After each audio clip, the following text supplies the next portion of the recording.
Sakit yang diderita Ibu Asih kembali mendekatkan hubungan antara mereka. Karena itu pula lah Asih semakin yakin bahwa dia dapat.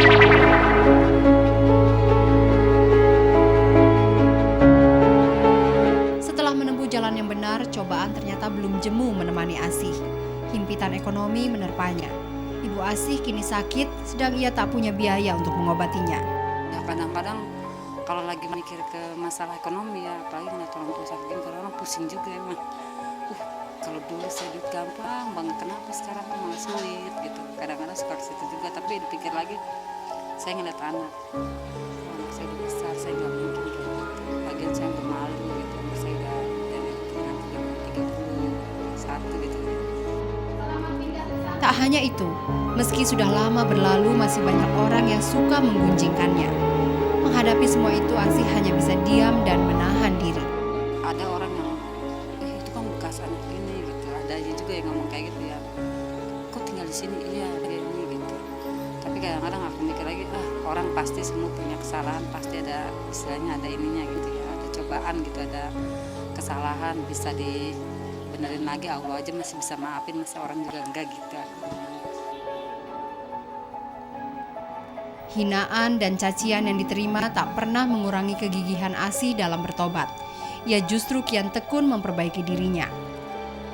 Kenal Banyuwangi itu dia masih suka gelek, badannya kurus, kering. Dan begitu dia mulai aktif di sini, beberapa 3 bulan itu dia udah mulai stop geleknya, dan sekarang badannya udah gemuk, dan sekarang pun udah benar-benar stop. Tentu saja doa dan restu orang tua juga berandil besar dalam mengembalikan Asih ke jalan yang lurus. Terutama doa sang ibu yang kini tengah terbaring tak berdaya karena digerogoti stroke. Mau pulang sih, saya bilang. Lihat-lihat anak gitu. Anak lagi sekolah udah kelas 6, saya bilang. Lihat-lihat anak. Jangan lupa sama anak, nanti tua mah kita pulang sama anak. Gitu. Ya begitu aja.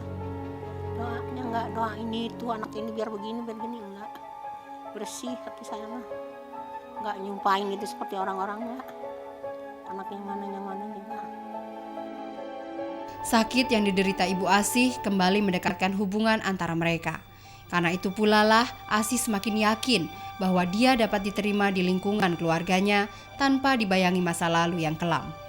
Asih bahkan tidak takut apabila suatu saat nanti anaknya Nur Aini yang kini berusia 13 tahun bertanya tentang pekerjaannya dulu. Saya nggak takut, saya bisa jelasin ke dia. Dulu kan mama itu gini susah gitu, istilahnya mama cari duit juga susah gitu, bisa nerangin gitu. Ya jangan sampai sih kalau ketemu kayak gitu lagi. Mama sebetulnya maunya sih mau orang benar gitu. Cuman waktu itu karena keadaan kepepet gitu aja, aku bisa jelasin. Ketabahan dan kesungguhan Asih untuk bertobat ternyata berbuah manis. Ia kini telah menikah kembali dengan seorang pemuda yang juga menyayanginya. Hidupnya kini jauh lebih tenang dan damai. Tapi masih ada satu janji kepada sang ibu yang ingin ia wujudkan tahun ini. Kadang-kadang saya niat pengen beliin kalung, ibu saya kan janji saya pengen beliin kalung orang tua saya. Tapi makanya saya sampai sedihnya itu ya, takut orang tua saya nggak ada, ya itu. Satu saya pengen beliin kalung orang tua saya, tapi belum sempat sampai sekarang. Itu aja. Makanya saya bilang, aduh jangan kemana-mana dulu, saya tuh belum bahagiain orang tua. Wajar bila Asih sangat ingin membahagiakan sang ibunda. Selain karena keinginan dan ketekunannya bertobat, berkat doa sang ibu juga, Asih bisa lepas dari belenggu maksiat. Odinia Paula, Fahru Rozi, Trans TV, Jakarta.